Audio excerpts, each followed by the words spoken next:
Chocolate dumplings ఈ recipe మీకు తెలుసా? ఈ పేరు వినడానికి వెరైటీగా, కొత్తగా ఉన్నా చేసుకోవడం మాత్రం ఈజీ.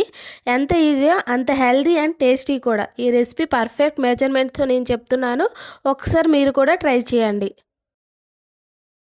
ముందుగా ఒక కప్పు బెల్లంకి పావు కప్పు నీరు పోసి బెల్లం కరగనించి దీంట్లోనే ఒక కప్పు వరకు పచ్చి కొబ్బరి పొడిని వేసి నీరు ఆవిరయ్యాక ఫ్లేవర్ కోసం కొంచెం ఇలాచీ పొడి, ఒక స్పూన్ నెయ్యి వేసి బాగా కలుపుకొని ఒక ప్లేట్లోకి తీసుకొని వాటిని చిన్న చిన్న బాల్స్ లాగా చుట్టుకోండి.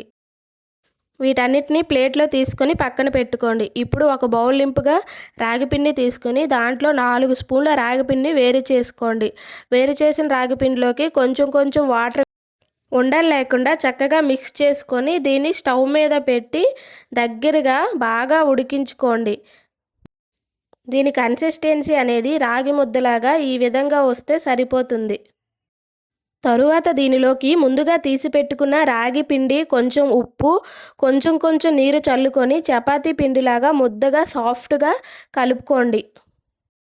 దీంట్లో నుంచి కొంచెం కొంచెం తీసుకొని షేప్ అనేది ఈ విధంగా వచ్చినట్లు చేసుకోండి. తర్వాత మనం చేసి పెట్టుకున్న కొబ్బరి లౌజును కూడా దాంట్లో పెట్టి స్టఫింగ్ అనేది బయటకు రాకుండా ఇలా చేసుకొని మొత్తాన్ని ఒక రౌండ్ బాల్లా చుట్టుకోండి.